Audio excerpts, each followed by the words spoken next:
We are back with all things travel and adventure for your viewing pleasure. Coming up, we indulge in some colorful roses at a rose garden. We get to be pampered at one of the exclusive hotels in Johannesburg. We look at the evolution of Mojo through Mojo Mondays. From humble beginnings, this massive rose farm is now 50 years old and a premier nursery in South Africa. Ludwig arrived as a 20-year-old rose grower from Germany, full of life, and today he has over 500 different kinds of roses.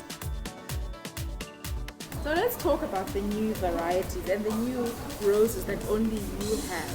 Yes. How do you get those and how do you mix, how do you breed a different type of rose? No, since new roses were being bred usually in the most of part of the world, which was from 1800 to now, and some 50,000 different new roses were named and released somewhere in the world, and they're all listed in big books and what have you. And of course the roses, they grow different in different climates. So a rose that is pretty good in, say, in Europe or in England might not be quite so good in South Africa. Yeah. So you've got to select roses that will do in the climate where they are supposed to grow in the garden.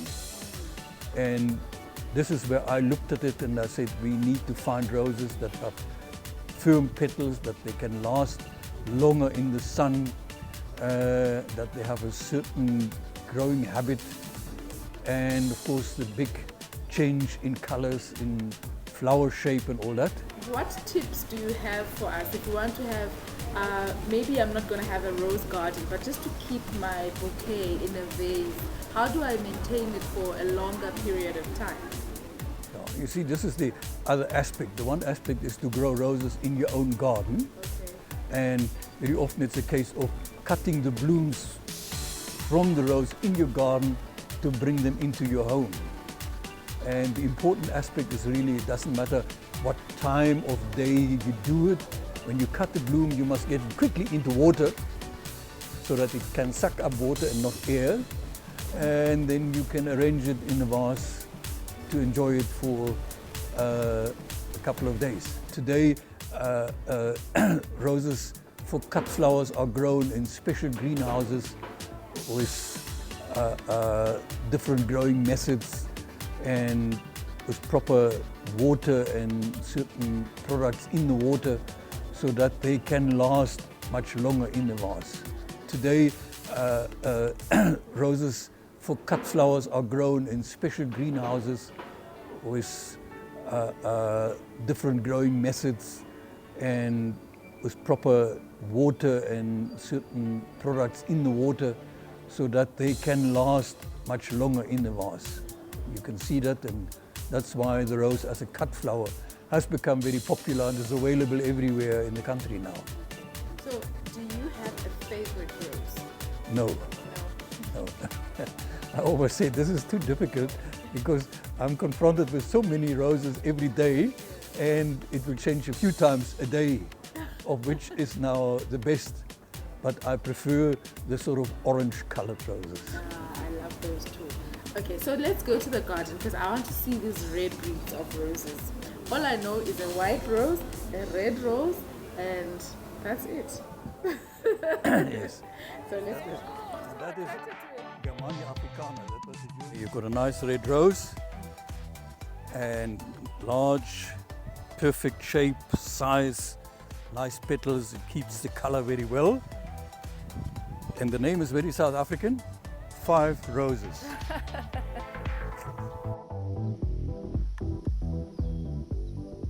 This is also a very special rose. It's sort of light yellow and then it turns more apricot. The flowers are large and you can pick them. And the advantage of it is that it is very fragrant. The name is Germania Africana, after the German African institution. It smells lovely. Yes. How much water do they need? Well, roses, they do need water, but you know, we always say they need the water at the roots. So one must just give a little water every day, but rather once a week or twice a week, deep water that it goes down to the roots. And of course, in pots, it needs to be watered every day.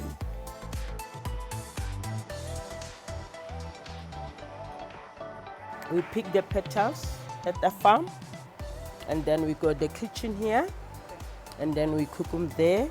And then after that, we take Mr. Lincoln roses or double delight. The roses we go the smile, and then we do the jam with. We do it here at the farm. So we have dry buds and dry petals, ne? Yes. Please tell us how you get the rose petals to dry up like this. Because if I have roses at home and I try to separate them and create this, it doesn't happen. How do you get them to be like this? To stay with color and just dry up? Like this one, because it's not lot. It's only a little bit. And then you can take the tissue, you put the tissue there, and then you put the petals, put it in the sun, and they be, yes. So you see, growing roses is not that complicated. All you need is love and lots of patience.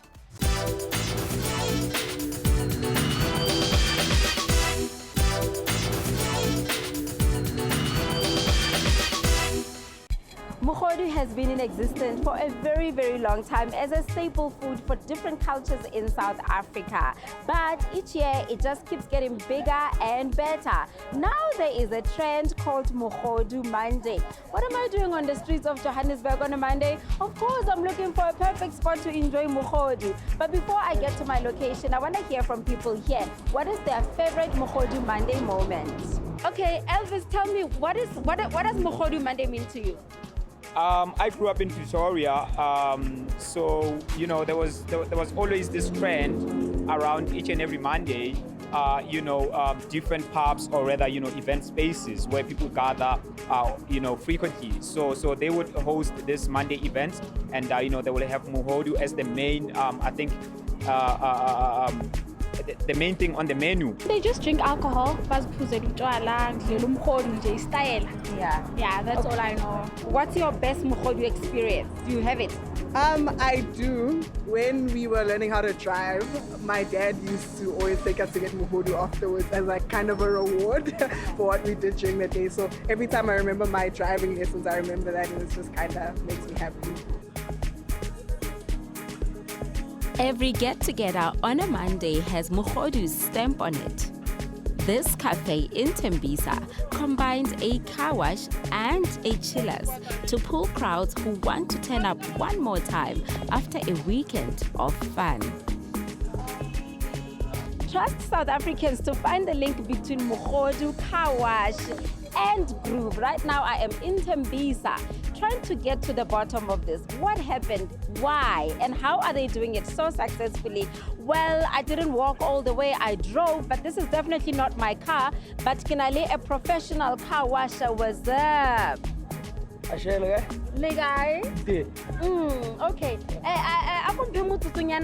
Tell me about the concept of Mojo Monday and washing cars. How did this come about? Concept e tlile ka hore dijo le batho ba tlhakana ba tla ka dikoloi so ba nyako kry-a ndaonyane ba ka plomang ba chile ba have fun ba kgone ho shapa speed so Mojo Monday e tla ka hore kaolo le di-drinks di a tlhakana car wash e tlisa batho hore and then noma a plomme ka da go cafe wa tsaba hore koloi ya e safe ditse go car wash is cool. That's why concept ya Mojo Mondays le di-drinks. Why are you guys applying shoe polish on the tires? Yeah.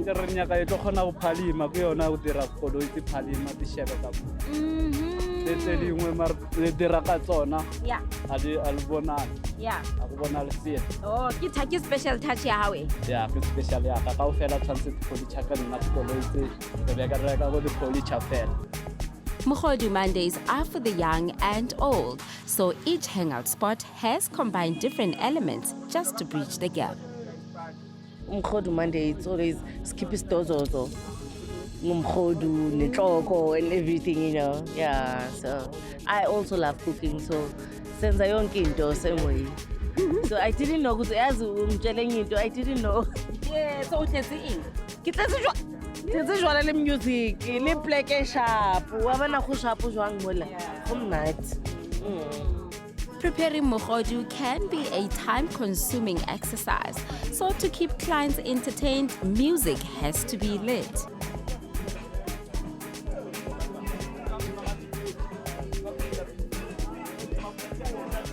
What we're creating here is more of a lifestyle, you know, a place where when you come in during the day, you can actually get your car washed while you're eating and drinking. You know, you don't have to drive around for all these things. You know how it is in the hood, you know, everybody just love getting up in the morning and getting their car washed. So the earlier you have clients here, you gotta know how to keep those clients. So that's why we have the need for the car wash itself. There's different sections for every kind.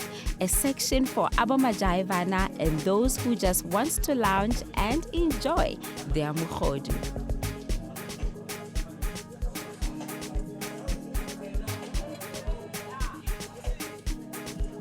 So here at home on Mondays, we have our traditional dishes. They consist of trotters, mojodu, namaya tlhogo, and our chicken hard body. We have 2 starches. We have our sam and we have our pap. Yeah. And then we have our 2 sides. It's usually chakalaka and cabbage. Traditional. We keep it traditional. That's how the people like it. Yeah. How long did it take for you to prepare this? Whoa, before it takes about maximum 4 hours, honestly, because it needs to be tender, it needs to be soft. When you bite into it, it needs to melt in your mouth. If it doesn't melt, that means it needs more time to go. It takes a long time. Yeah. Mojodu has evolved and so is the plating for it. Since it's a traditional staple, why not add other traditional dishes to make it a complete experience?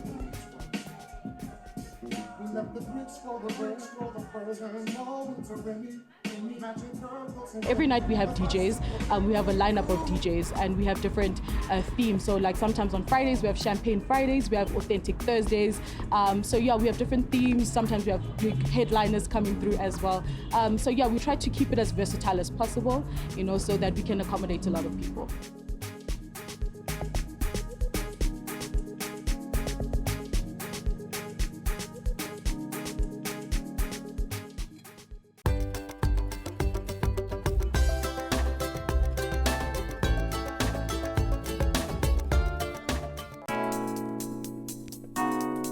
Ever wondered what celebrities do in their free time? Well, we got to rub shoulders with one of South Africa's influential DJs. We mingled with DJ Tira during his self-care day at one of the top hotels in the north of Johannesburg. And best believe, celebrities do spend their free time in style.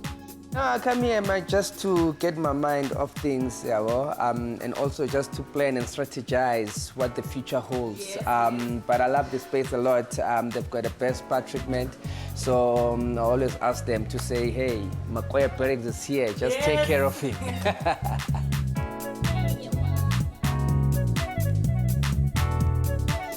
After catching up over a cup of tea, we headed down to the spa for some much-needed pampering.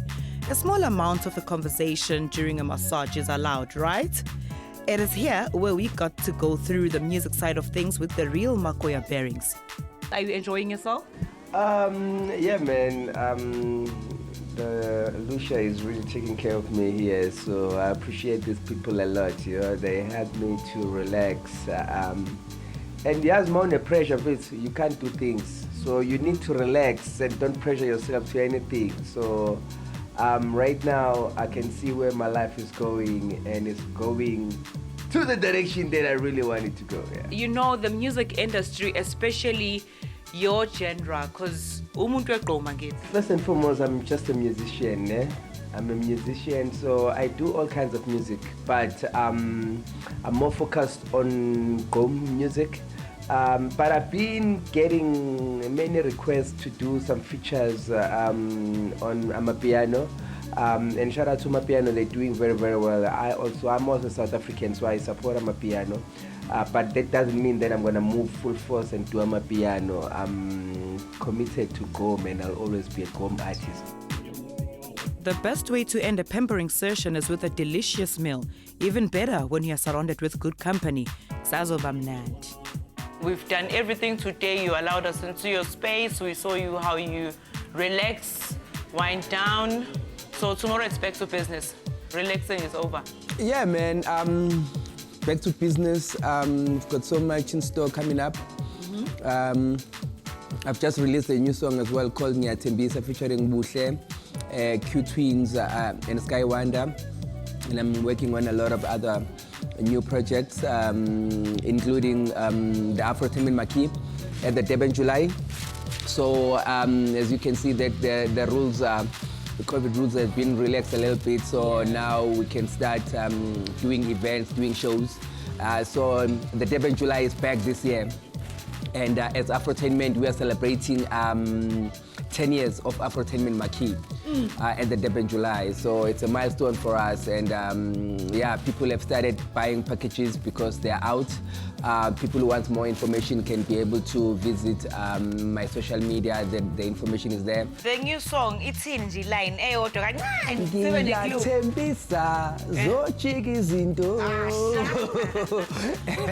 of course, you can see that the things are changing now. Yeah. So it's a song also just to try and inspire other people and other people everywhere. That things are going to change, and things are changing for the better now.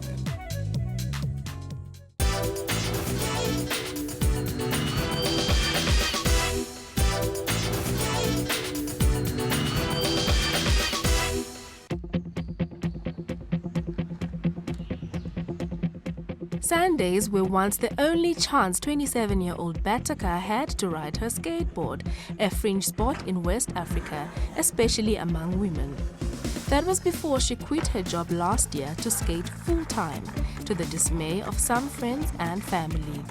It was a boys' sport, they said. Some said the competition was too great for her to ever find success, but Bataka sought a different kind of success. I enjoyed skateboarding. Like every bit of it, you know, and it made me feel really, really good. And I had like saved some money up, you know, from work. So I decided that even though I wasn't having any source of income at the moment, I just wanted to like be free and then, you know, do what I love. Sometimes I feel like it's really necessary and it's really important. Otherwise, this world will break you. You know.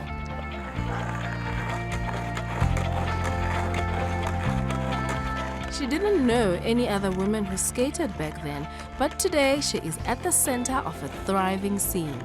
She also teaches her passion to women and girls full-time. Skateboarding is one of the world's fastest growing sports, but its popularity in Africa has yet to catch up to global trends.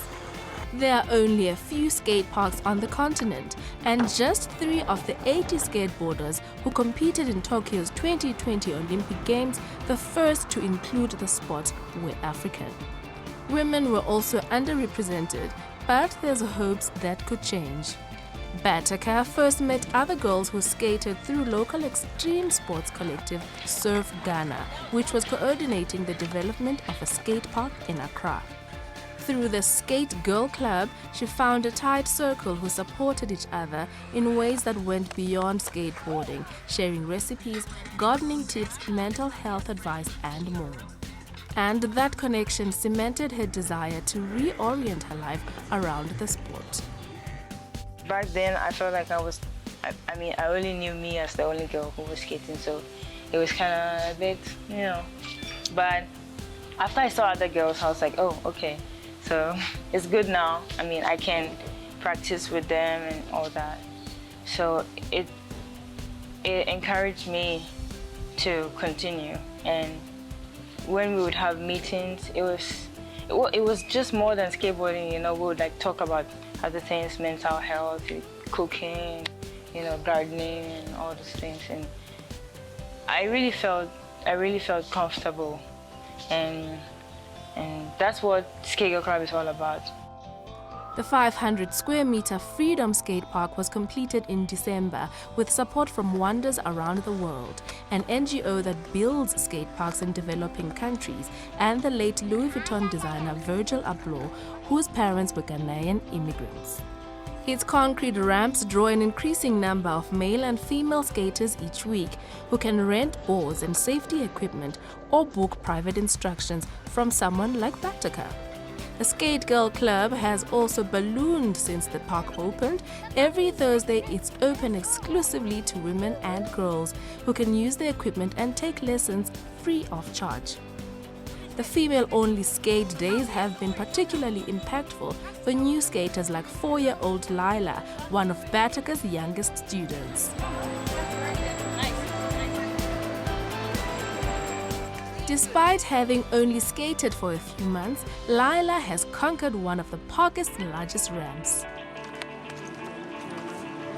It's also good to just have a place for the girls to, to have examples of each other, to take examples from each other, because I guess as a girl, you see everything. You see boys doing everything, boys are good skaters, boys are footballers, boys, and she even told me last time, like, oh, as a girl, can I do this? Or as a girl, can I do that? I'm like, yes, Mama, you can do anything. Like, literally, that's one thing I keep telling her every day.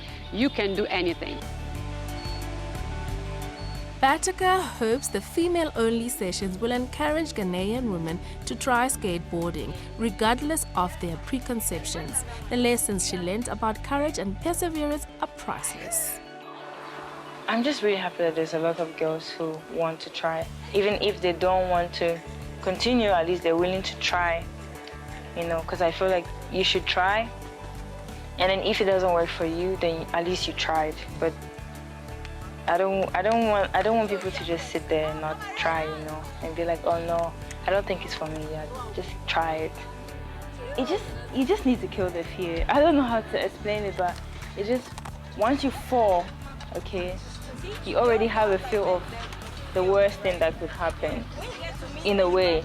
And then you're like, okay, it's not that bad, It's not like I'm gonna die or anything. And then you just keep going because you still want to get better. And that's really what it is.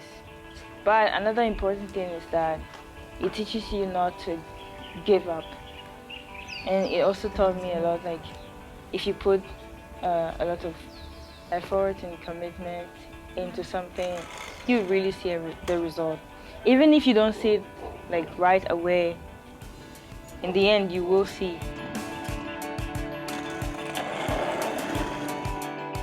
Tell us what you think. Let's get the conversation going. Connect with us. It's at Trendz on SABC. #SABC News. See you next week.